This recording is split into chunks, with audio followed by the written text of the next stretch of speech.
Bonsoir à toutes et à tous, bienvenue dans cette nouvelle formation. Une nouvelle formation qui, une fois de plus, sera axée autour de la crypto-monnaie Pi.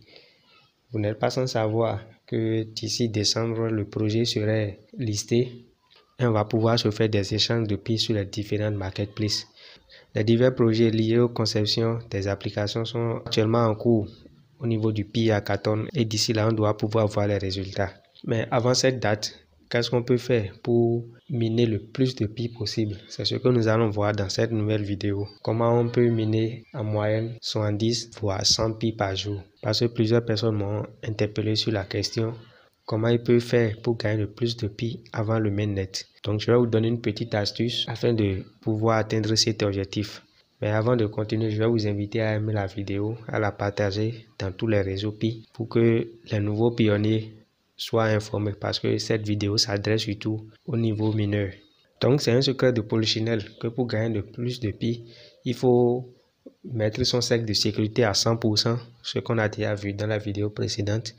Mais ce qui fait encore gagner plus de Pi, c'est le rôle d'ambassadeur. Pour être ambassadeur, il suffit simplement d'inviter des gens via son lien de parrainage, des gens à s'inscrire via son lien de parrainage. Nous allons d'ailleurs faire la comparaison de deux comptes.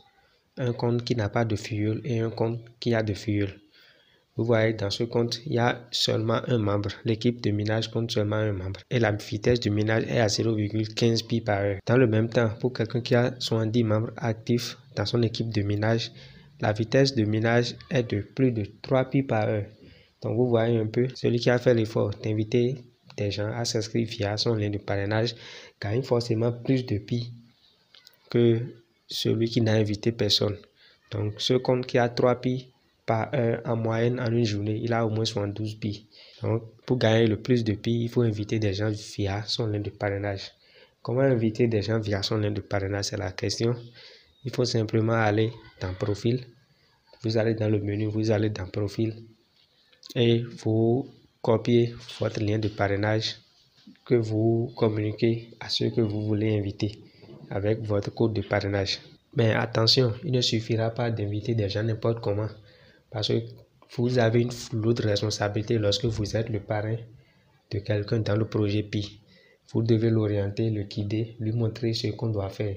Donc lorsque vous invitez quelqu'un via votre lien de parrainage, vous devez tout faire pour être en contact avec cette personne, pour lui apporter les bonnes informations en temps réel.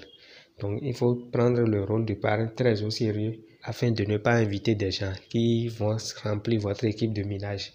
Parce que s'ils sont dans votre équipe de minage et ils ne minent pas, vous n'allez pas gagner des Pi via leur présence. Donc c'est très important, il faut les maintenir motivés afin qu'ils soient toujours actifs sur le réseau. D'ailleurs, s'il y en a d'entre vous qui êtes inscrits sur Pi Network et qui n'est pas dans un groupe, nous avons plein de groupes dédiés auxquels nous pouvons vous ajouter. Ne pas inviter des gens n'importe comment implique aussi le fait que vous devez avoir des tests bien rédigés sur le sujet. Parce que si vous publiez le test standard qui se trouve dans Pi Network, vous n'allez pas pouvoir accrocher le plus de monde possible. Donc il y a assez de publications sur le sujet sur la page Facebook Béni Service que vous pouvez modifier. Vous pouvez y mettre votre lien de parrainage et relais dans vos différents canaux afin de mieux impacter. Vous avez aussi la possibilité d'appuyer sur le bouton inviter qui se trouve sur votre interface d'utilisateur. Lorsque vous appuyez dessus, vous choisissez la langue français ou bien anglais suivant votre pays ou bien suivant votre cible, suivant la langue de ceux à qui vous voulez envoyer l'invitation.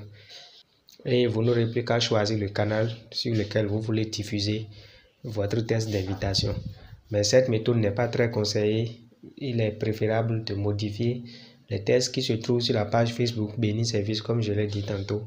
Ça va être beaucoup plus impactant. Donc voilà, en bref, qui met un terme à cette petite vidéo. J'ai voulu qu'elle soit vraiment très brève. Donc si vous avez aimé, n'hésitez pas à mettre un petit pouce, à la partager. Abonnez-vous à la chaîne pour ne manquer aucune de nos prochaines publications. Sur ce, bon minage à tous et à très bientôt.